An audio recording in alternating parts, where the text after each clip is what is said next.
Hello everyone, myself Mayank Verma. In this video, we are going to cover a new topic known as refraction and dispersion of light. देखो, इस topic को करने से पहले हमें समझना पड़ेगा लाइट होती क्या है। लाइट जब भी हम रिफ्लेक्शन और रिफ्रैक्शन की बात करते हैं तो लाइट को हम क्या मानते हैं, रे मानते हैं। अब रे का मतलब क्या है, जो स्ट्रेट लाइन में एक ही डायरेक्शन में चल रही हो। तो जब हम इन टॉपिक्स के बारे में बात करेंगे तो लाइट को हम क्या मानेंगे, रे मानेंगे। तो सबसे पहले रिफ्रैक्शन से समझने से पहले हम थोड़ा सा रिफ्लेक्शन के बारे में बात करते हैं। रिफ्लेक्शन,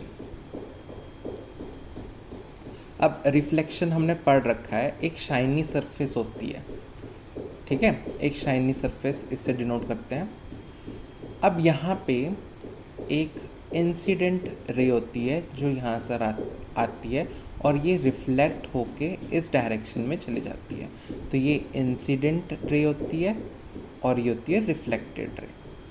तो इसमें एक नॉर्मल होता था, याद करो नॉर्मल क्या होता था, जिस रिफ्लेक्टिव सरफेस के परपेंडिकुलर मतलब 90 डिग्री जो लाइन बनाती है उसको हम क्या बोलते थे, नॉर्मल। इसको क्या बोलते थे, नॉर्मल।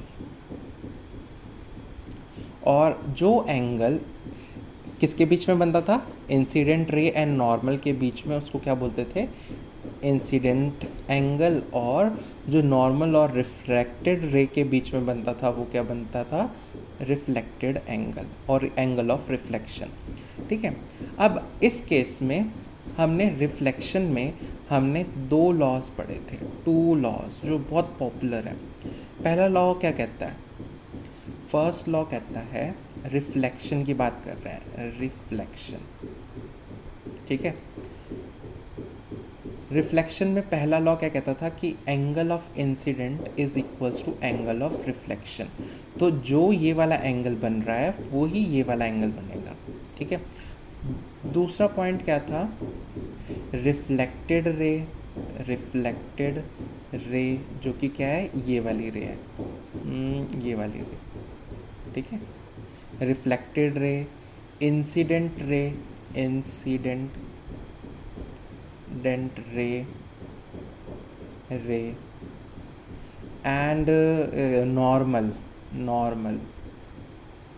नॉर्मल क्या था, ये परपेंडिकुलर वाली लाइन है ना, नॉर्मल। और angles, all angles lie on same plane. मतलब कि इंसिडेंट रे हो गया, रिफ्लेक्टेड रे हो गया, नॉर्मल हो गया, ये तीनों की तीनों चीज़ें एक ही प्लेन पे लाई करती है, ठीक है। अब हम चलते हैं रिफ्रैक्शन। ये रिफ्रैक्शन होता क्यों है, इसको समझते हैं अच्छे से। कभी आपने नोटिस करा है कि अगर मैं सपोज़ मेरे पास एक ग्लास है, ठीक है, इसमें मैंने क्या कर दिया, एक सिक्का रख दिया अंदर पानी में, एक सिक्का। तो जब हम ऊपर से यहाँ से देखते हैं तो हमें दिखता है कि ये जो सिक्का है वो थोड़ा सा ऊपर की तरफ बन रहा है, राइट। ये होता क्यों है, ये रिफ्रैक्शन की वजह से होता है, रिफ्रैक्शन। अब रिफ्रैक्शन में क्या होता है, जब भी लाइट रे एक मीडियम से दूसरे मीडियम में ट्रैवल करती है, ठीक है, तो उसकी स्पीड ऑफ लाइट चेंज हो जाती है। किसके वजह से, उस मीडियम की प्रॉपर्टीज़ की वजह से। कह सकते हैं कि अगर मेरे पास मीडियम 1 है, मीडियम 1 और मीडियम 2 है, मीडियम 2, तो जब लाइट रे अगर एक मीडियम से दूसरे मीडियम में जाती है तो उसका स्पीड ऑफ लाइट क्या हो जाता है, चेंज हो जाता है। उस चेंज को ही हम क्या बोलते हैं, रिफ्रैक्शन बोलते हैं, ठीक है। और एक चीज़ और नोटिस करने वाली बात है कि जब भी हम बात करेंगे रिफ्रैक्शन या रिफ्लेक्शन की, तो हम हमेशा बात करते हैं कि जो रे है वो कैसे जाती है, वो एक एंगल बनाती है, किसके साथ, नॉर्मल के साथ। वो एक इंसिडेंट एंगल बनाती है नॉर्मल के साथ। तो इसी को हम क्या बोलते हैं, ऑब्लिकली।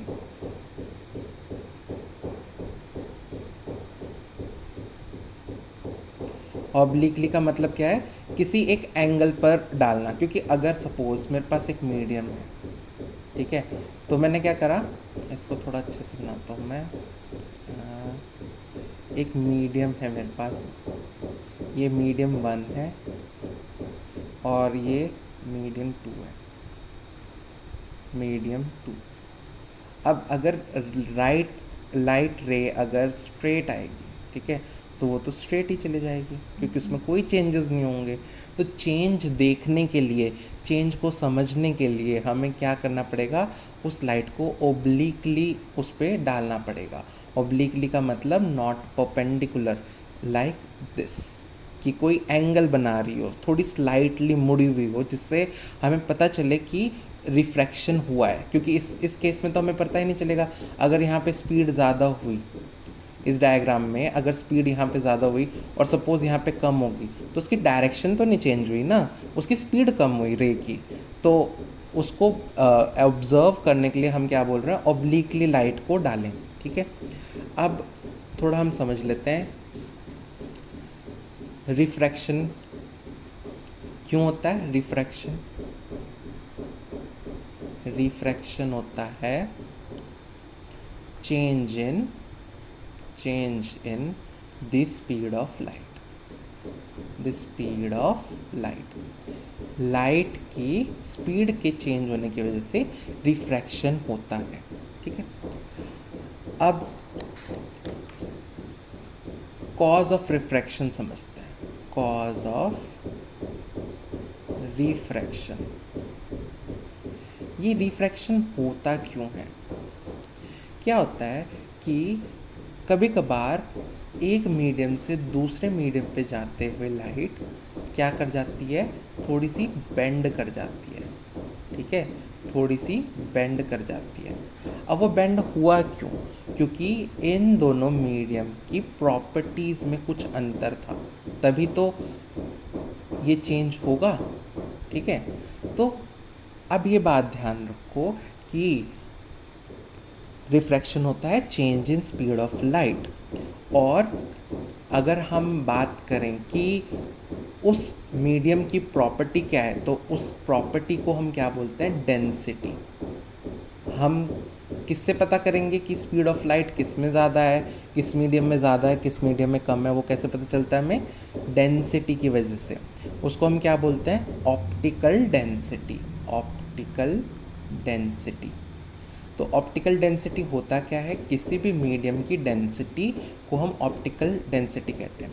अब एक चीज़ बताओ, कोई ट्रैफिक वाला रोड है, ठीक है, और हम सपोज़ 2 व्हीलर लेकर चल रहे हैं, तो ये मेरे पास रोड है और इसमें बहुत सारा ट्रैफिक है, ठीक है। अब मैं इस तरफ से आ रहा हूँ, मेरे को 5 मिनट का रास्ता, 5 मिनट का रास्ता उस बिज़ी भीड़ में से निकलने के लिए, बहुत रश है इस रोड पर, तो मेरे को कितना मिनट लग जाएगा, 30 मिनट्स लग जाएंगे। क्यों, बिकॉज ऑफ ट्रैफिक, ठीक है। तो कहने का मतलब जितने कम लोग होंगे रास्ते में, उतनी तेज़ी से, उतनी जल्दी मैं इस रोड को पार कर पाऊँगा, राइट।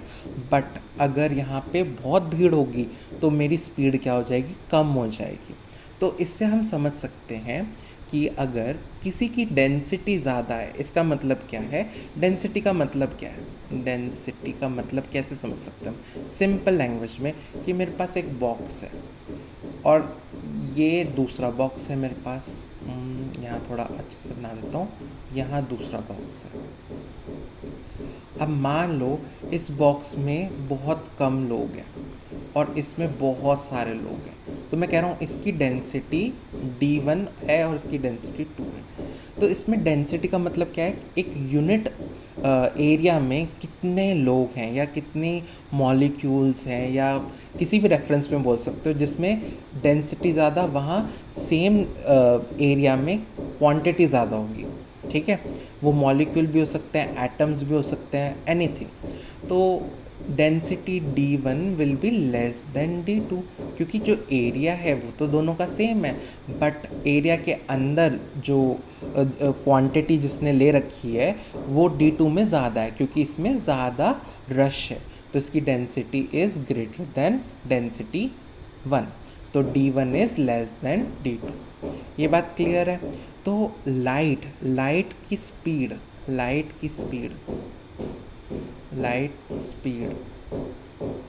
क्या होगी? D1 में कम होगी कि ज़्यादा होगी? ज़्यादा होगी। अगर मैं यहाँ पे S1 बोल देता हूँ स्पीड ऑफ लाइट, और S2 इसमें बोल देता हूँ, तो मैं बोलूँगा कि speed of light in one first medium में इज ग्रेटर देन S2। अब एक चीज़ बताओ, स्पीड ऑफ लाइट किस पे डिपेंड कर रही है? उसकी डेंसिटी पे। जहाँ ज़्यादा डेंसिटी होगी वहाँ पे स्पीड कम होगी, और जहाँ पे कम डेंसिटी होगी वहाँ स्पीड क्या होगी? ज़्यादा होगी। ठीक है, तो जो मीडियम जिसकी डेंसिटी ज़्यादा होती है उसको हम क्या बोलते हैं? उस मीडियम को बोलते हैं हम ऑप्टिकली डेंसर। Optically denser. और जिसमें इसमें क्या है? डेंसिटी ज़्यादा है। डेंसिटी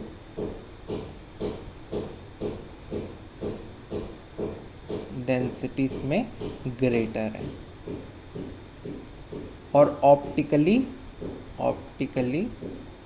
रेयरर का मतलब क्या है? डेंसिटी लेस है।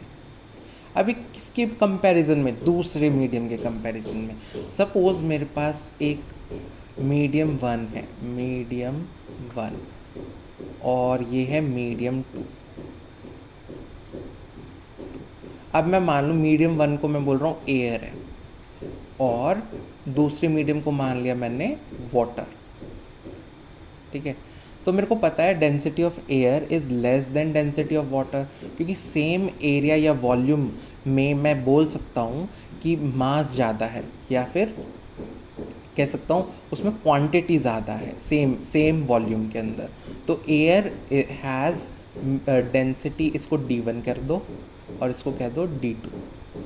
तो D1 is less than D2, हाँ या ना? Density of air is less than density of water, हम देख भी सकते हैं।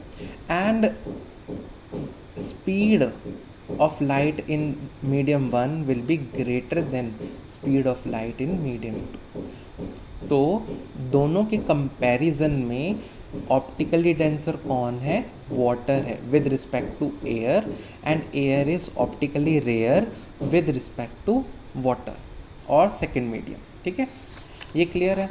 अब एक और चीज़, एक और रिलेशन समझते हैं हम यहाँ पे। अगर कोई चीज़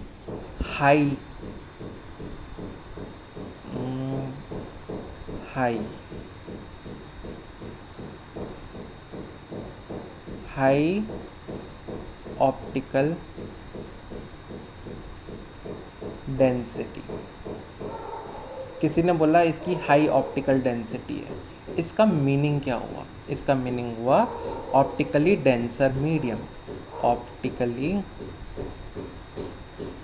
डेंसर मीडियम।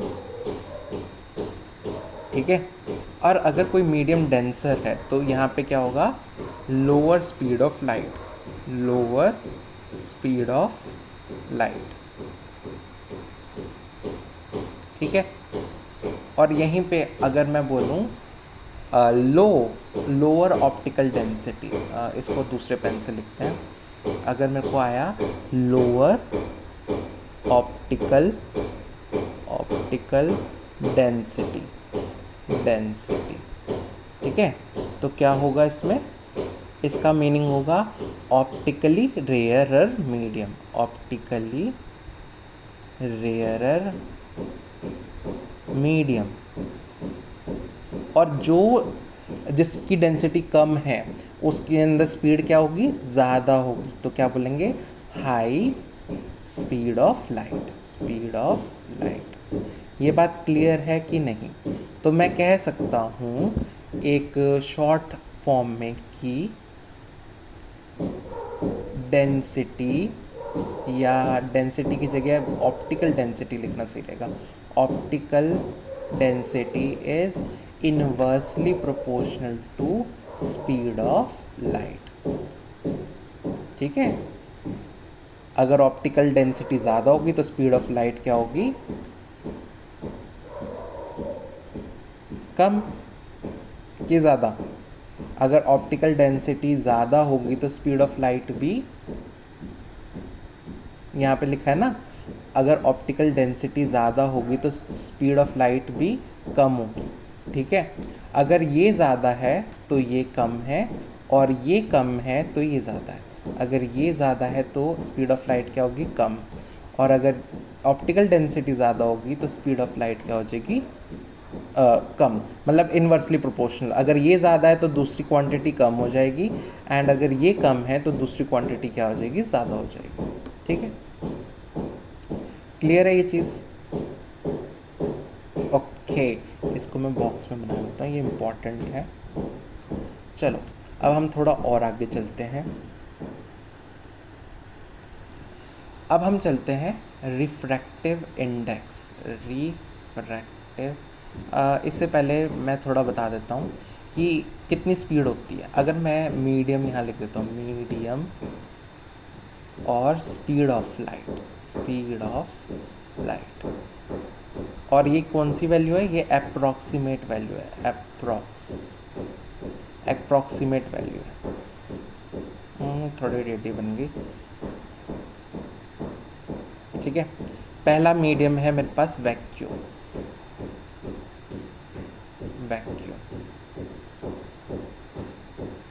वैक्यूम में स्पीड ऑफ लाइट कितनी होती है, 3, इसको मैं लिख देता हूँ लैक्स किलोमीटर पर सेकेंड। यूनिट क्या है, 3 लाख किलोमीटर पर सेकेंड। तो अब यहाँ पे अगर वैक्यूम की बात कर रहा हूँ तो कितनी है, 3 लाख किलोमीटर पर सेकेंड। एयर में कितनी होगी, अप्रॉक्सीमेटली कितनी होती है, तीन ही होती है, 3 लाख किलोमीटर पर सेकेंड। वाटर में कितनी होती है, वाटर में होती है अप्रॉक्सीमेटली 2.25 lakhs किलोमीटर पर सेकेंड।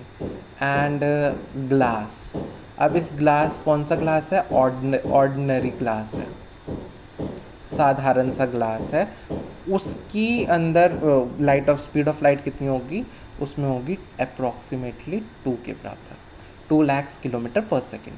एंड अगला है डायमंड। अब एक चीज़ बताओ, डायमंड तो सबसे ठोस चीज़ है, मतलब ज़्यादा स्ट्रॉन्गेस्ट चीज़ है ना। स्ट्रॉन्गेस्ट मटेरियल कौन है अर्थ पे, डायमंड है, राइट। तो डायमंड की डेंसिटी क्या होगी, ज़्यादा होगी, राइट। तो स्पीड ऑफ लाइट उसमें कितनी होगी, कम होनी चाहिए, तो कितनी होगी वो, अप्रॉक्सीमेटली 1.25। इन सब में सबसे कम किस में है, डायमंड में। क्लियर है, ये टेबल पता होना चाहिए कि दूसरे मीडियम के कंपैरिजन में हमारा स्पीड ऑफ लाइट कैसे चेंज हो रहा है, ठीक है। अब हम चलते हैं रिफ्रैक्टिव इंडेक्स पे।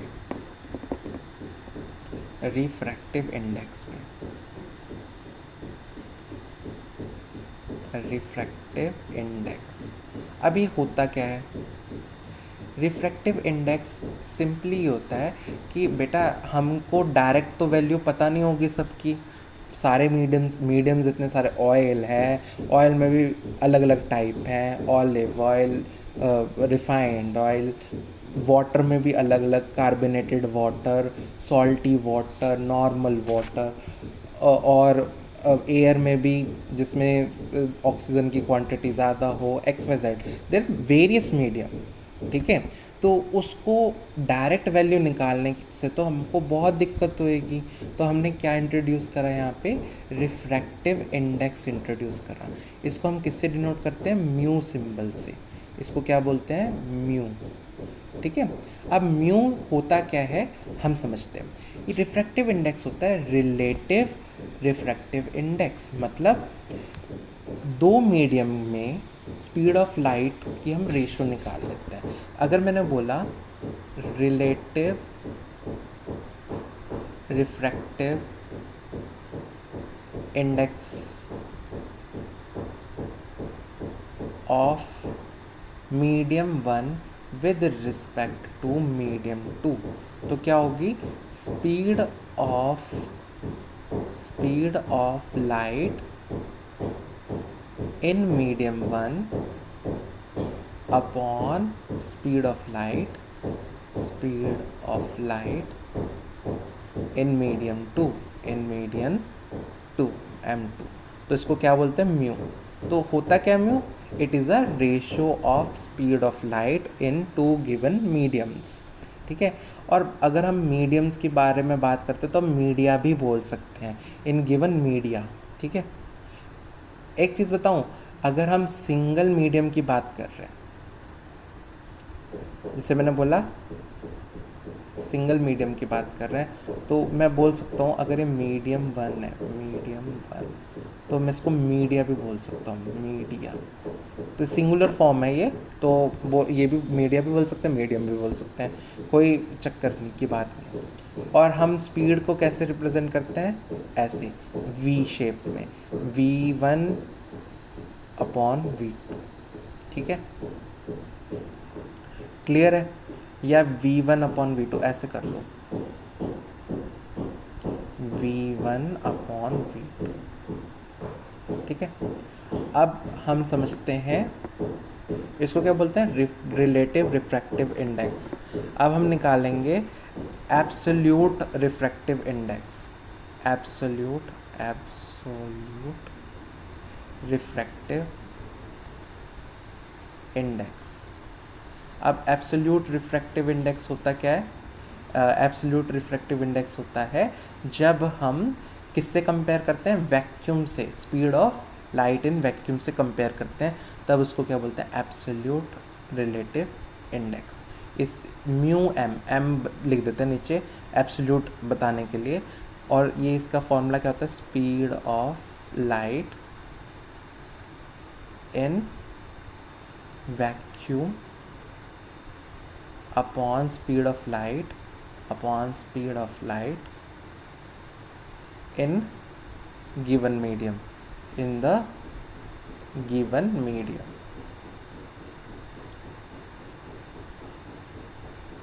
ठीक है, और इसकी वैल्यू क्या होगी, c upon v m, medium का, और ये हो गया c मतलब क्या होता है, speed of light in vacuum, और इसकी वैल्यू कितनी होती है, 3 इंटू, मेरे को यहाँ पे लिखना चाहिए, c की वैल्यू कितनी होती है बेटा, 3 इंटू 10⁸ मीटर पर second.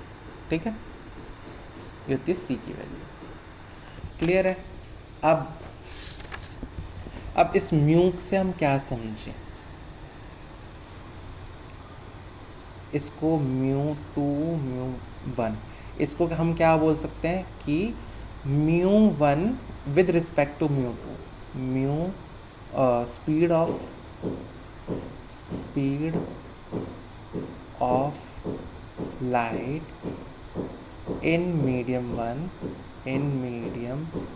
1 with respect to medium 2, इसको हम ऐसे बोल सकते हैं।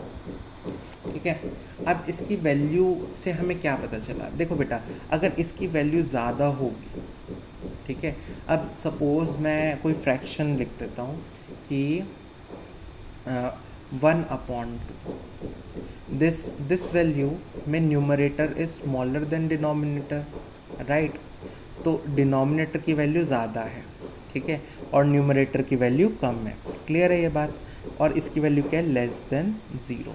ठीक है, और अगर मैं न्यूमरेटर को बड़ा कर दूं और डिनोमिनेटर को छोटा कर दूं, फॉर एग्जांपल 3/2, इसमें क्या है, न्यूमरेटर बड़ा है और डिनोमिनेटर छोटा है, तो ये किसके बराबर है, इज़ ग्रेटर देन 1 है कि नहीं। इसकी वैल्यू क्या आएगी 3/2 की, 1 पॉइंट समथिंग 1.5 आएगी, राइट। 3/2 कितना होता है, 1.5, तो ये 1 से तो डेफिनेटली बड़ा होगा ही होगा। तो मैं कहना चाहता हूँ कि अगर मेरा न्यूमरेटर अगर ग्रेटर है डिनोमिनेटर से, ठीक है, तो क्या होगा, वैल्यू होगी ग्रेटर देन 1 आएगी वैल्यू, ठीक है। और अगर मेरा न्यूमरेटर लेस देन डिनोमिनेटर होगा तो क्या आएगी, लेस देन 1 और ग्रेटर देन 0, इसके बीच में आएगी वैल्यू, ये बात समझ रहे हो? हाँ या ना? अगर मैं यहाँ पे वैल्यू देती हूँ थोड़ी, जिससे तुम और अच्छे से समझो। अगर मैंने यहाँ पे लिखा 1/3 एंड 6/2, 1/3 की वैल्यू कितनी आएगी? 0.333 समथिंग। मतलब ये क्या है, 0 से बड़ा एंड 1 से छोटा है, राइट? और इसकी वैल्यू क्या आएगी? 3। और ये क्या है? 1 से बड़ा। तो अगर मेरे पास न्यूमरेटर बड़ा आ जाए और डिनोमिनेटर छोटा आ जाए, that means it's value will be greater than 1। Okay, greater than और इक्वल टू 1। और अगर न्यूमरेटर छोटा हो डिनोमिनेटर से तो क्या होगा? 0 एंड 1 के बीच में लाई करेगा। क्लियर है? 0 के बराबर भी हो सकता है अगर ऊपर की वैल्यू 0 हुई तो हम इससे क्या समझे? अगर म्यू की वैल्यू 0 एंड 1 के बीच में आ रही है, उससे मैं क्या बोल सकता हूँ कि मेरा मीडियम 1 में जो स्पीड है, speed of light in medium 1 क्या होगी? छोटी होगी कि बड़ी होगी? Numerator will be less than denominator, तो इसकी लेस देन डिनोमिनेटर। तो कितना होगा? Speed of light in medium 2, speed of light in medium 2। तो अगर मेरा 0 to 1 के बीच में हुई वैल्यू, तो जो फर्स्ट मीडियम के अंदर जो स्पीड है वो लेस है as comparison to second medium. और अगर म्यू की वैल्यू रिलेटिव इसकी रिलेटिव रिफ्रैक्टिव इंडेक्स की अगर वैल्यू 0.1 से बड़ी है, तो इससे मेरे को क्या पता चलेगा? Numerator is greater than denominator, that means speed of light in medium 1 is greater than speed of light in medium 2। Clear है? तो म्यू से मेरे को क्या पता चल रहा है?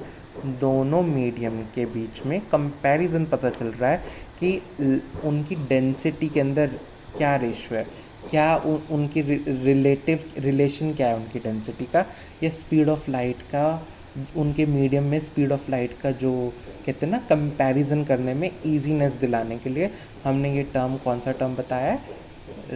रिफ्रैक्टिव इंडेक्स बताया। ठीक है? Hope you like this video. Have a nice day.